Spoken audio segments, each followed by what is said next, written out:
Thanks for coming, everyone, and welcome. So, here we are at a conference recognizing 150 years as a significant birthday for Canada and for Canadian business history.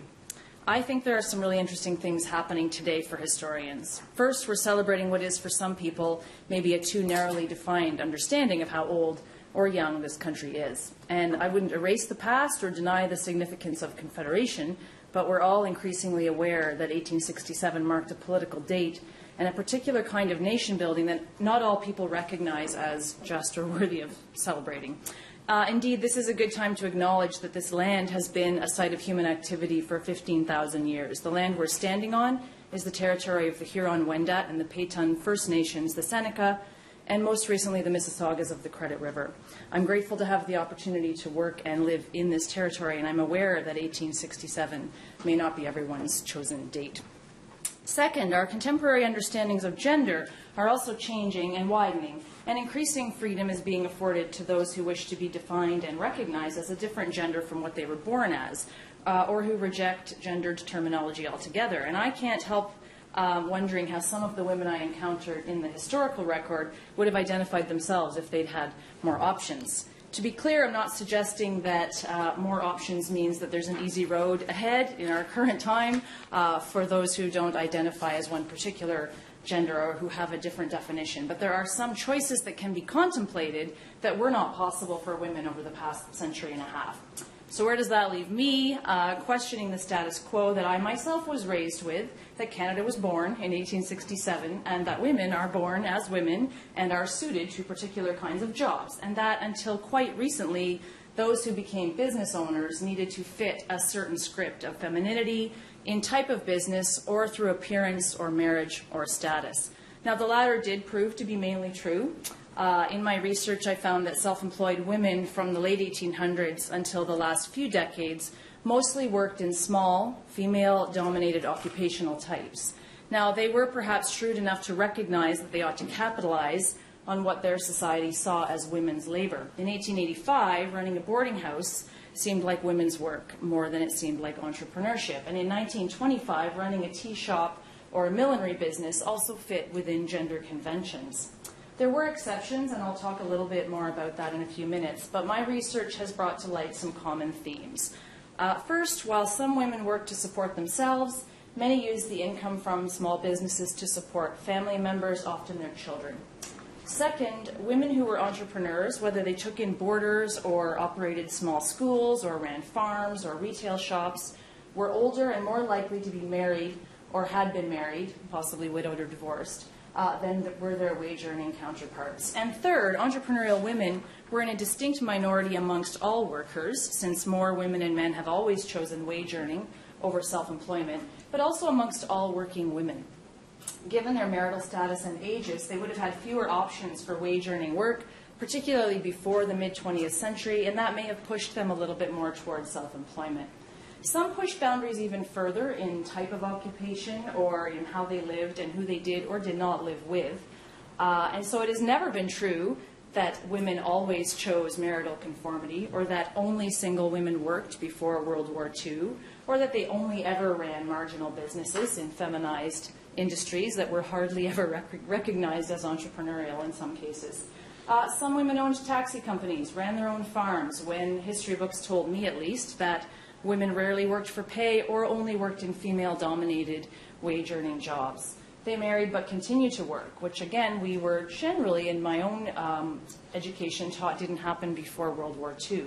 And even when their operations were marginal and a larger sort of personal satisfaction or enterprising spirit may not have been the goal, they gained the advantage of becoming at least their own and sometimes someone else's boss. Less common were female proprietors of large and, at the time, ostensibly less feminine business types. Businesswomen running cement companies, business schools, mining operations, newspapers. Women in those fields were more likely to be noticed and profiled. One, Sarah McLagan, founded the Vancouver newspaper The World with her husband in 1888, and as a widow became sole owner in 1901. She was the first woman to run a daily newspaper in Canada. My colleague on this panel will be introducing Viola McMillan, also a businesswoman in what some might have called a man's world. women like McLagan and Macmillan were not representative of the majority of early 20th century businesswomen. Neither were the interesting few that I found living sort of off the grid, hunting, prospecting, trapping, and living maybe less conventionally feminine lives given their era. There were other signs of less conventional choices as well. Some remained single, some lived with other women as roommates or as something more, which was not discussed overtly in the pre-World War I literature. Other enterprising women, again the minority, were sometimes described as mannish or eccentric, partly due to their less conventional business types, their decisions not to marry, not to become mothers. Some other businesswomen in maybe unconventional business types exaggerated their femininity, perhaps partly to counter this. A colleague described Sarah McLagan as a, quote, most womanly woman and yet one who can talk politics with men, early 1900s. There were others who poked fun at the conventions of mannerism and appearance as well. I found examples, many, of women playing with cross-dressing in theatrical and satirical ways, but perhaps masking some deeper undercurrents of dissatisfaction with their available options. Now, scholars have acknowledged that businesswomen are hard to situate in the fields of feminist or family or business history. They awkwardly overlap different areas of study. It's why I don't usually speak at business history conferences. It's gender and labor more likely than a business environment. Canadian business historians have been somewhat slow to incorporate gender. I would argue that's still the case. Some have investigated women in wealth, investments, property ownership. Others have looked at industries where women dominate but have not necessarily unpacked the differences between wage earning and self-employed women in those industries. Still, others have studied particular industries or commerce and gender more generally. Labor historians have done a much deeper analysis on the gender front, but have often studied boarding house keepers, women who sold, like home-based businesses, women who sold goods or sewed in their homes as income providers, but haven't necessarily unpacked how entrepreneurial they were.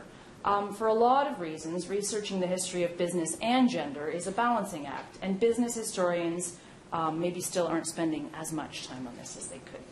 If we can get past the idea that one type of business or one type of personality is more enterprising than another, then we would understand that no matter how small, or in the case of gender, how feminized the type of business, these women were entrepreneurs and ought to be studied as such.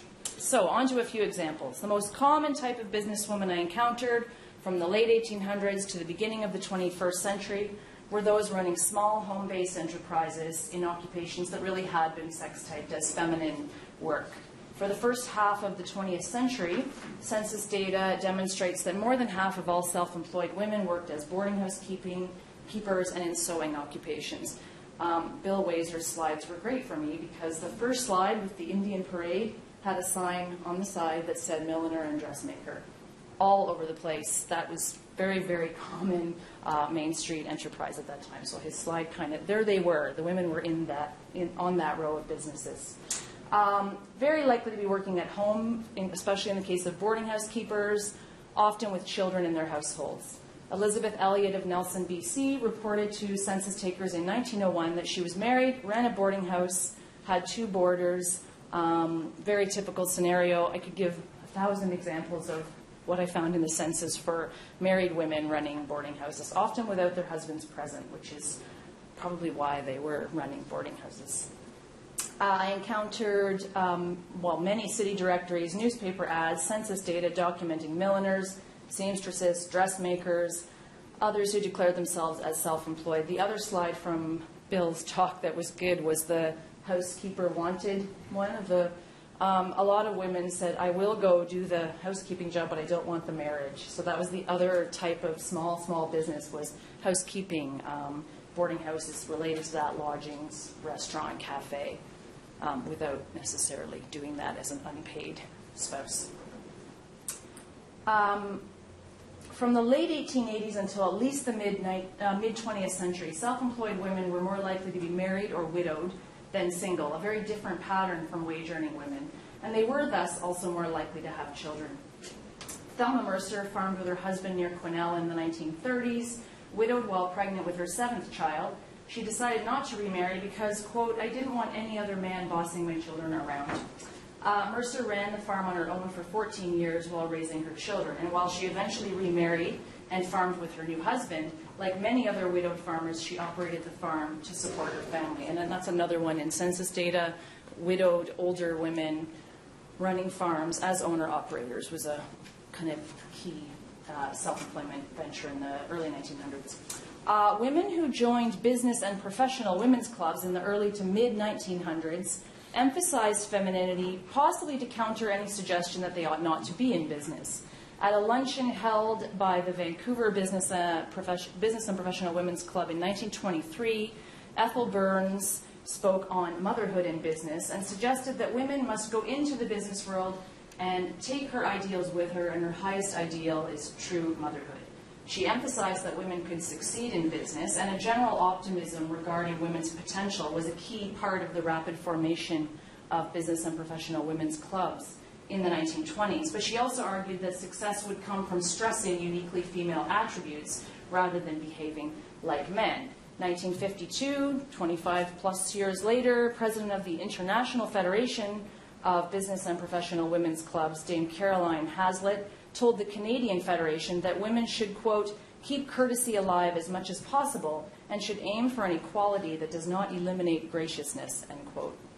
Hazlitt emphasized that businesswomen pose no threat to gender conventions already in place. This was also stressed in a newspaper article written about Hazlitt titled, Businesswomen Have No Intention to Become Carbon Copy of Men. Hazlitt, and the article quotes, proves conclusively that a woman may reach the top in a recognized man's field and still not lose her endearing qualities. One is immediately struck with her femininity and her charm of manner.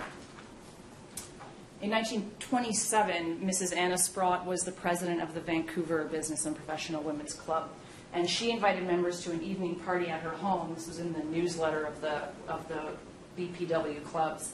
Adding, quote, any husbands were also welcome, as there would be plenty of room for them in the basement with her own husband, from which the members were encouraged to believe that married business and professional women at least are at last beginning to enjoy some rights, end quote. As a young widow, Anna Sprott had attended the Sprott Shaw Business School in Vancouver and in 1918 married its founder. He was the man being relegated to the basement. After his death in 1943, she took over the Sprott Shaw Business Schools. In 1949, she ran for Vancouver City Council, marketing herself in that run as a successful businesswoman. She was described, interestingly, as formidable, but wearing splendid suits and superbly feminine hats, again, the focus on her femininity around her business skills. She served on City Council for 10 years. In 1951, she was the first woman to serve as acting mayor of Vancouver. She was still president of the business school at the time of her death in 1961, and she was 82 when she died. Businesswomen who ran enterprises that did not seem to fall under the category of women's work also pushed the boundaries of convention, but there were ways that commentators came to terms with that. Wendy MacDonald was widowed in 1950 and took over ownership of BC Bearings, her husband's company. She remarried but found herself widowed 2 more times by 1967. MacDonald continued to operate the company until 1998. MacDonald had, quote, juggled a career and raised 10 children in an era when women were barely cleaning boardrooms, much less presiding over them. Chatelaine magazine described her in 1999 as, quote, a woman of her time and ahead of it. And noted in that article in 1999 that MacDonald peels off a chunky clip-on earring at the start of phone calls. While profiles celebrated her successes, they still emphasized her femininity and presented her as exceptional for operating in a male domain and even for managing to run the company at all. That she had worked as a model in her 20s was repeatedly emphasized in profiles about her. Another 1999 profile noted that when MacDonald's first husband left her with power of attorney, she, quote, didn't even know what the term meant. And in the 1960s, she confessed that it took years for her to really know what she was doing. Now, those confessions might be true, but the emphasis on her lack of knowledge, her marriages, her children, her modeling career emphasize her femininity. And I would argue that profiles of businessmen rarely focus on domestic issues or on a businessman's relative ignorance in his line of work. In 1962, Loretta Grail, a Montreal businesswoman who owned a delivery company, was profiled in an article titled, Boss Holds Man's Job and He is a Woman. Her work was identified as a man's work, However, the reporter physically described Grail as an attractive 46-year-old blonde, demonstrating to readers that she was feminine in appearance, if not in occupation. Grail herself stated that her work was, quote, no business for a woman, and that there were, quote, times when you must forget you are a woman, end quote. She implied that the kind of work she did was not meant to be done by women, and therefore she took on manly characteristics to get the job done. Yet the article managed to stress her femininity while proclaiming that her success was in a man's job. Grail could succeed by occasionally forgetting that she was a woman, but also by making sure that outwardly she was feminine. Another story published in the mid-60s about a Hamilton widow who owned a scrap metal dealership stressed similar attributes. Mrs. Kessler, quote, always wears skirts when she goes out on the job and never smokes, although she is a heavy smoker at home. I could write another whole paper about cigarettes, and someone else is doing that for this talk, and gender and work. Much like Grail, Kessler stated that in her business, quote, you have to think like a man and act like a lady. The final group I want to mention are those who seem to have made a bit less effort to conform. Between 1889, when she arrived in Vancouver, and her death in 1955 in Kelowna, Alice Jowett was a bakery owner, a hotel keeper, and a prospector. She left England for Vancouver as a widowed mother of 4, started with the bakery, moved to Trout Lake City, a mining town, and operated 2 hotels, running her hotels between 1896 and 1945, and became an avid prospector in the region. She's in this photo. She's the second from, I guess, your right in this photo. And this is one of many photos I found of women playing with appearance and dress. This is 1915, of her with her friends in men's suits. Ella Fry ran her own trap line in the North Thompson Valley in British Columbia from 1933 to 1975, had no children, didn't marry until she was in her 70s, and even artist Emily Carr supported herself through painting, running a boarding house, never married, never had children, and was deemed eccentric at the time by her community in Victoria and Vancouver. I believe these women may have recognized that they sat on the boundary of what was expected or appropriate behavior, and maybe demonstrated their differences in their work, their business decisions, and sometimes cheeky photographs. Ella Johnson, profiled in the Vancouver Sun after her death in 1951, was the first woman to own a taxi cab company in Canada. She drove her own cab in Victoria before the First World War. She owned and operated a cement company and got the contract to build the first sewers in Burnaby, BC. Worked as the marine and financial editor of the Vancouver Sun after World War I, not the most common women's newspaper job. When she died, the author who profiled her proclaimed that Johnson was, quote, born a woman, but for more than 70 years she longed for the impossible. She yearned to be a man. Known as Billy and also the Skipper, she, quote, invaded strictly masculine fields of newspaper, reporting, driving a cab, the cement company. She didn't apparently attempt to be more womanly, as some of her counterparts did.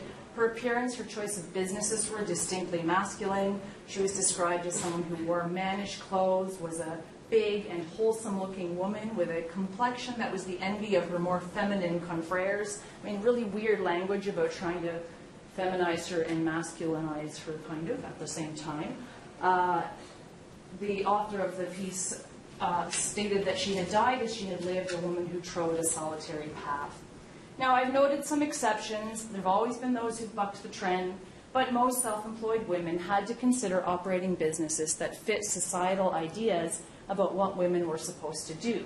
They did tend to move in businesses that were appropriately feminine, regardless of the size of business, and mostly ran fairly small businesses. I think both the unusual larger ones and the smaller ones need to be considered, and a deeper awareness of what it meant to be in business might help us look more seriously at engendering the history of business in Canada. But I also think and hope the script is changing. Hopefully we won't mark sort of 1867 so rigidly in the next 150 years, and maybe gender as well will become less rigidly demarcated. And maybe women in business who are still somewhat infuriatingly described as unusual or exceptional when they venture into less stereotypically feminine roles will be lauded for their business acumen and not so much for their gender in the future. Thank you.